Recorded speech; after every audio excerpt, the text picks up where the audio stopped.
Hello, everybody. I am Louise Eddington, the Cosmic Owl of Cosmic Owl Astrology and a Wisdom Weaver, and I am here to weave the wisdom of the stars and the cards for the week ahead. I'm recording this on May the 5th.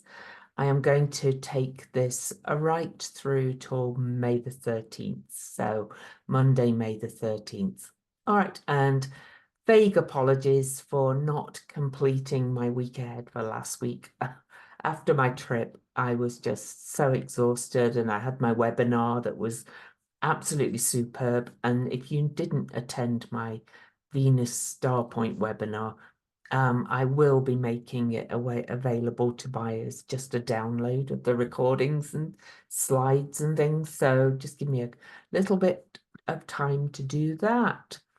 All right, so here we are, May. And overall, this week is, April was just like crazy. And May started with Pluto stationing retrograde. We're kind of still under that energy. And there are some kind of challenges, but the week ahead, to my mind, is a bit of a cosmic break in many ways because we have an absolutely yummy Taurus new moon on the 7th. I did a whole podcast on that, so I'll link to that one when I upload this. You can go and watch that. It's just got beautiful energy, that chart. And think there are going to be, some changes and challenges in the rest of the year. But April was kind of like the big month. Okay, things are starting to calm down a bit as we go into the dark no moon stage. But I pulled 3 cards and I am going to share them as an image so that my camera does not okay, I'm just going to make them a little bit smaller so that there we go. So these are from the Tree Devia deck, Tridevia. I've been using this for a while. I'm actually going to go on the podcast of the creator that did this in a couple of weeks. And as well, though, there is a discount link for you to buy this deck if you feel so called, if you like it. They gave me a code for you to get a discount, so check it out. All right, so these are the 3 cards I pulled. The Ace of Swords reversed, the World reversed, and the 7 of Cups upright. Sorry for cutting off the numbers there. The World is 21. Aces are always like, beginning cards, but so it's a 1. So let's start with the Ace of Swords reversed. This is saying you may have an idea that's not yet realized due to lack of clarity. This is an invitation to really tune in and get your priorities straight and decide on what you really want in life. I've been talking about that for days on my Substack blog daily. You can follow that for free as well. There's a link in the description. But, this coming off the back of that Aries new moon and the Jupiter-Uranus conjunction and other things, we are changing. We're kind of like this reborn, divine child, if you like, or we've got this opportunity to find that. And, I've been suggesting that we create a real clear vision of what we want our life to look like, our goals and decisions and things like that, and get a clear vision of our aspirations in all areas of life. So we still have we can keep doing that, all the time, but this Ace of Swords is a real call to go within and to go, which ones are most important, which ones are priorities, what do I really want this to look like, this bigger vision. It's about clearing the mental clutter. All right, so meditation, walking, whatever works for you. I'm always Walking works for me best. I get the best clear ideas when I'm doing that. Morning pages also works for me, but meditation works for many people as well. And there's many forms of meditation. So anyway, that's kind of the start of the week. Then we come to the world reversed, and this is saying that there's a missing piece still, perhaps, for you to feel whole and complete. You might be seeking some closure, or you're attached to something that needs to be let go of. Don't focus on what's lacking, but on all the abundance you have and what you really do want, to go back to the Ace of Swords, and keep the end result in mind and be ready to do what it takes to reach your aspirations, all while enjoying the process. Because the affirmation for the world card reversed is I enjoy every step of the journey called life. So I'm going to speak to my friend Nora Herald's phrase, operate from joy. And then the last card of the week to end the week is Seven of Cups upright. And this is saying there's a real lot of options in front of you, and it might not be easy for you to choose, going back to the decisions between them. Take time to reflect and do one thing at a time, and follow your intuition and that creative impulse as well, and trust that that will lead you in the right direction. The best decision is always the one that just feels right, that your intuition tells you is right. So the affirmation for the Seven of Cups is I am expressing myself creatively and enjoying all the pleasures that life has to offer me. All right, so let me stop that share and let's get into the astrology of the week. And while I'm getting that up, please don't forget to subscribe to my channel, give me a thumbs up, leave me a comment, watch the video all the way through, even if you have to leave it running in the background because you get pulled away, because all helps, you know, those algorithms, and helps my videos get seen more. I really am grateful for all of you that do that and have followed this channel and who give me thumbs up, and, you know, and I love the comments because the YouTube channel is really growing. So I'm very happy about that. But here we are, we're on May the 5th. And there's very few major aspects through May the 5th.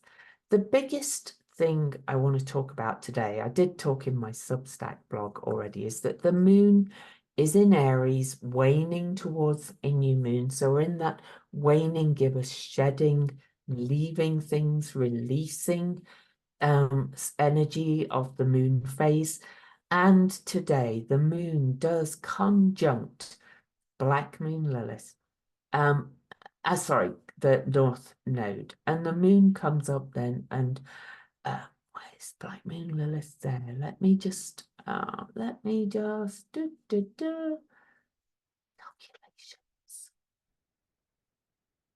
Oh, no wonder. I changed the calculation. Black Moon Lilith, I used the true calculation, is in Libra. And just look at this opposition. The moon is conjunct the moon's own nodes, and Black Moon Lilith, which obviously is a point connected to the moon because it's Black Moon Lilith. Okay. It's the moon's apogee, which means that the moon is now closest to Earth and opposing the furthest point of the moon. And this is on the moon's node. So this is all very lunar, all very emotional. But the big thing about this as well is that the nodes are still at 15 degrees, where they were when on the eclipses. The nodes sit at the same degree right through the eclipse period. So this is really kind of activating that April the 8th Aries eclipse energy particularly, But of course, also, the other eclipse as well that was on March the 25th at 5 Libra. It's still very close to that as well. And in fact, Mars in Aries is opposing that eclipse. So all the things that kind of have come up from the eclipse are this amazing kind of period of finding that divine inner child, to talk about Carl Jung's expression, of really kind of individuating and unpacking all the layers of trauma when you were a child, or collective trauma, and all those things as we are being reborn and moving into this new paradigm are going to be up. And it kind of made me laugh because I on an astrologer's post today, I kind of came out as a astrology rebel, going, rulerships, they're so uh, patriarchal in nature. And yeah, he didn't agree, of course, but that's all right. I really do think astrology is going to change and dump some of the rules because of all the new discoveries in astrology as well, and the fact we are moving into something that we cannot even imagine. Several astrologers are saying that as well. Anyway, so yeah, so this is a big opposition, and Black Moon Lilith is really kind of primal, hurts and pain kind of energy. It's that primal being left out in society, in relationships, and no matter whether you're a woman or other marginalized community, this today is going to bring up some rage about it. I already talked about it, but it's square to Vesta and oppose and Pholus. So even though I don't have the squares in here, so this really is is actually kind of saying, we are, oh, there we go, put the other aspects in. That shows it more fully. This is really kind of saying, we are birthing a new kind of society. Capricorn are the structures of our society. This is tradition. We are letting go of like centuries of tradition to start building something else. And yes, it doesn't always look like it because the resistance to the change is in our faces right now. And we need to see it to change it. For example, when I said that, we need to, why are we basing all astrology on witnesses from the patriarchy, basically, that created the structures of astrology that we use? Now, that doesn't mean all the techniques are thrown in the trash can of history, but some of them are going to have to change because they wrote that from their perspective. But anyway, blah, blah, blah. So yeah, so this is just, quite a powerful conjunction today, especially if we bring in Pholus, the centaur, who's kind of like the Pandora's box, taking the lid off what's not working, releasing what needs to change, and Vesta, the inner flame, saying we need to really focus on how this is coming from within us and what are we birthing as part of the change. Okay, so the other, I think that's it for the 5th. That's all I wanted to talk about. So on to the 6th, the moon clearly stays in the sun. In fact, let's just go back a few hours.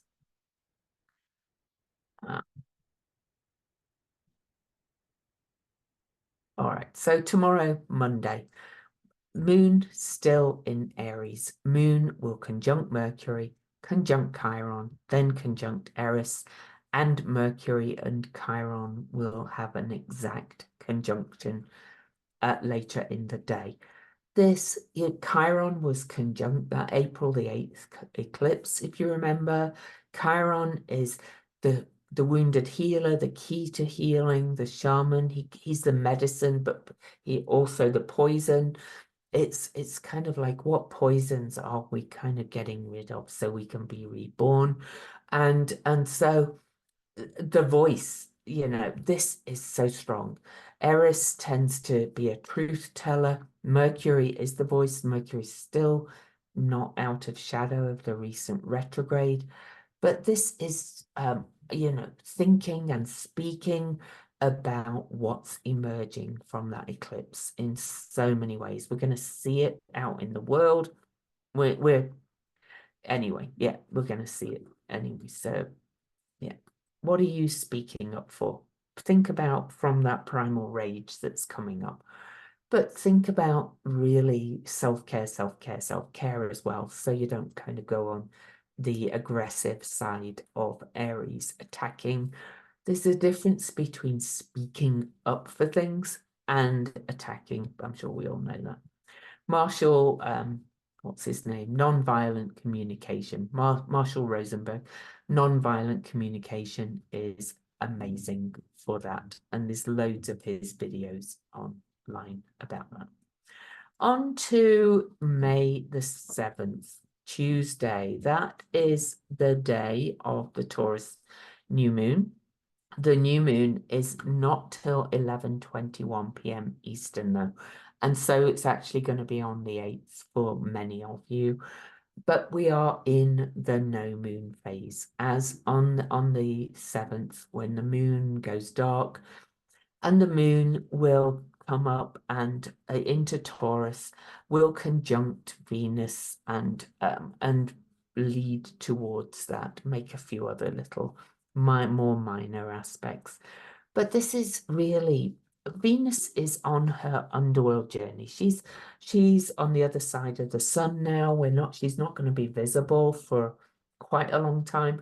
Some say July the 10th, some say later. It depends how many degrees. It also depends where you are in the world when you'll see Venus again. She may still even be visible for some lower latitudes right now, but officially she's in her underworld journey.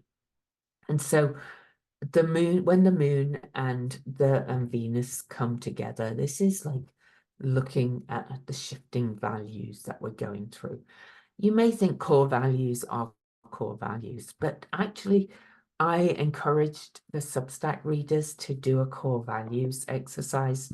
There's one on Brene Brown's website, but you can do your own. Mine have shifted, mine have changed. It's definitely quite different to what my values were a few years ago. And that's okay. You can have many core values, but you really want to get down to a couple of very core values. Okay. So this in this dark moon, we're going into the dark phase. We're going within. We're getting very rooted in Taurus, which is our senses, the physical, connected to the earth, have a real kind of, I'm going to say think, but also attune in to what your core values are now. Okay.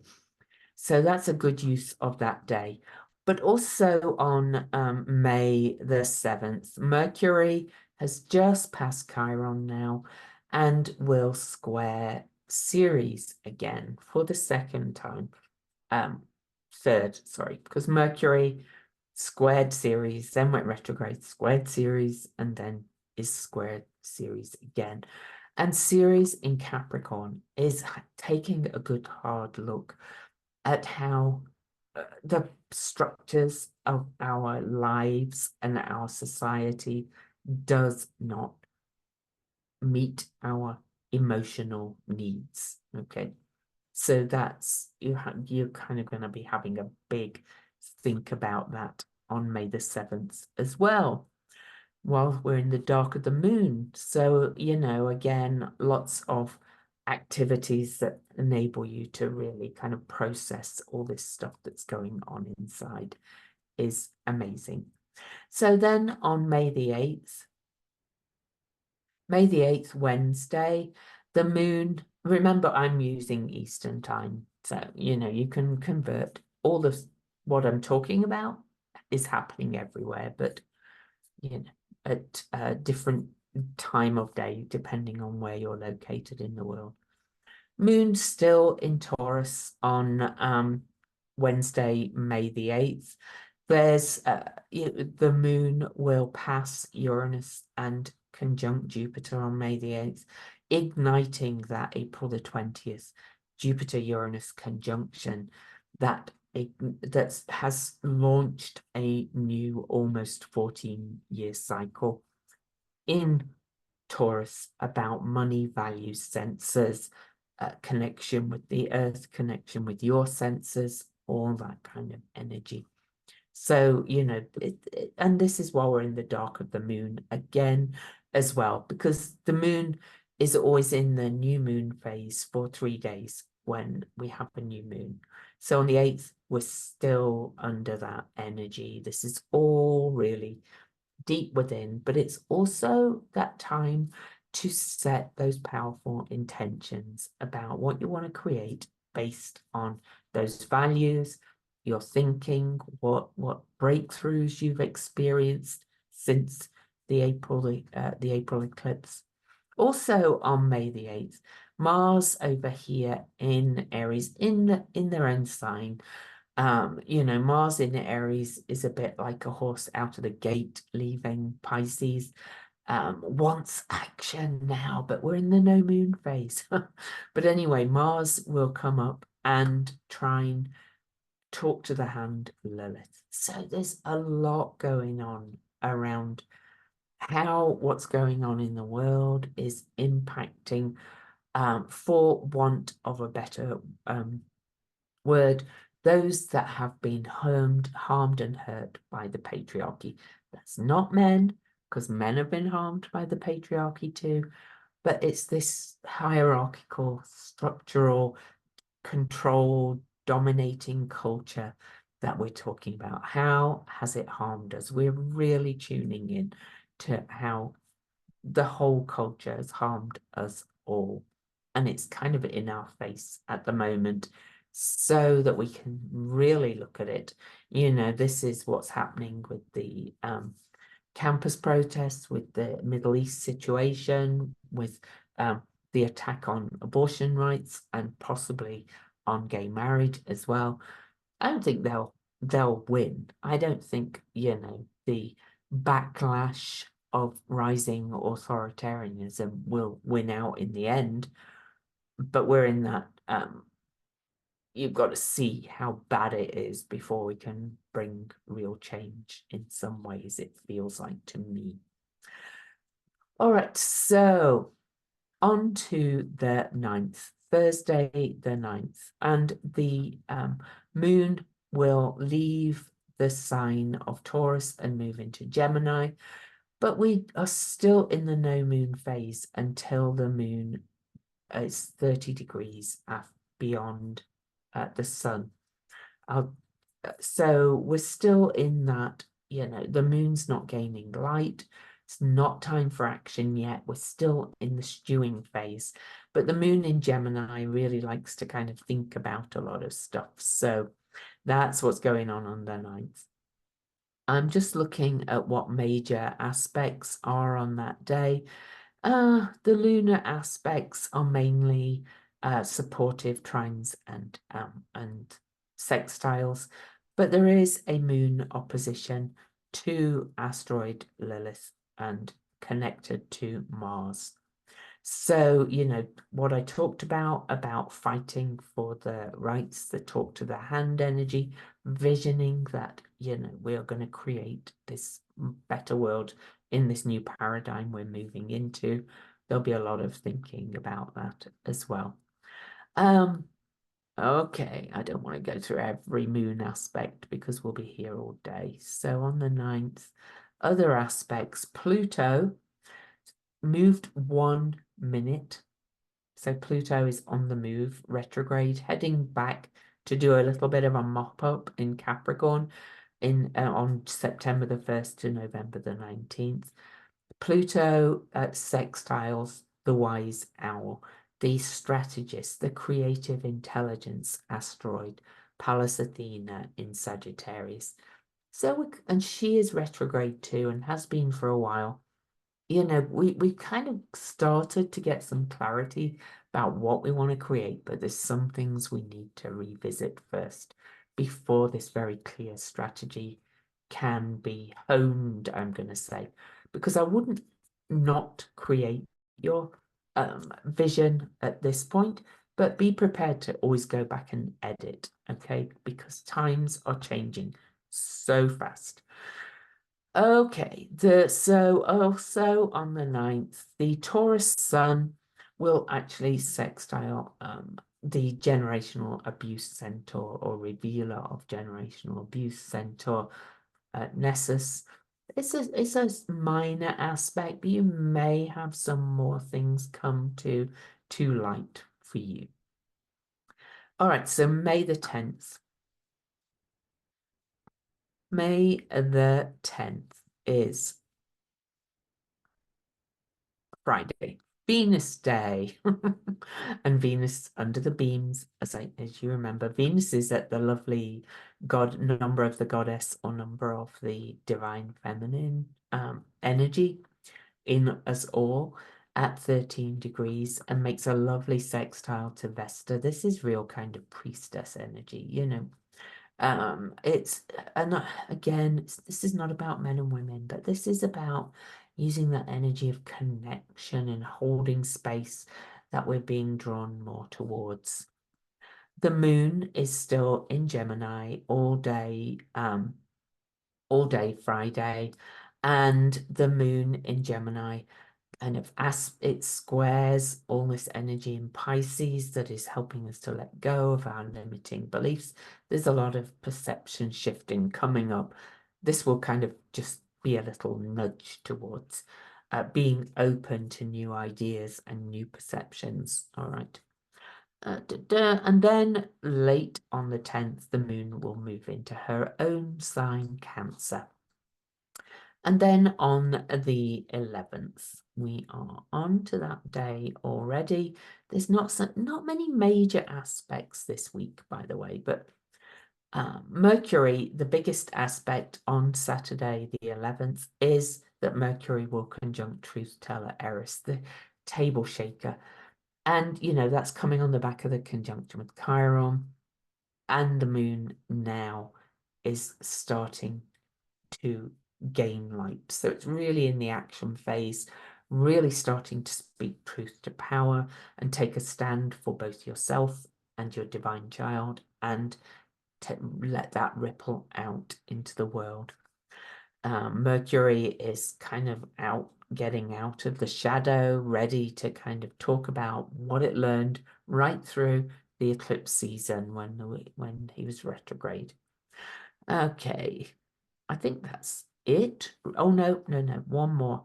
The Sun will trine Ceres. Remember, we had you know, all of this was squaring Ceres and Mercury squared Ceres. Now the Sun makes a supportive, earthy aspect to Ceres to start creating your structure of life that really suits your needs, fits your needs, and then again, ripple that out to the greater structures of life.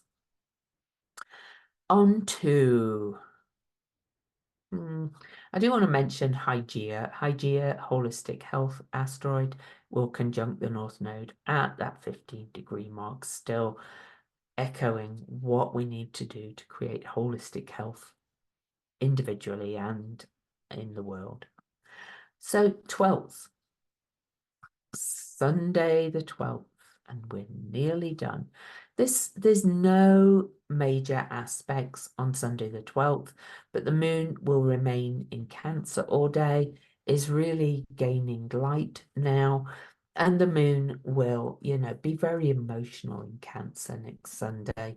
The moon will square all this eclipse energy, bringing stuff up about going, oh, this has been a lot, but you know, I can do this. Cancer is actually pretty tough in many ways. This is kind of about going into your shell and doing what makes you feel safety and secure, because safety is one of essential human needs. So that might come up for you next Sunday, but I'm not going to go over every other aspect. On to Monday. We have one big aspect early on Monday, May the 13th. It's, in fact, let me get it exact.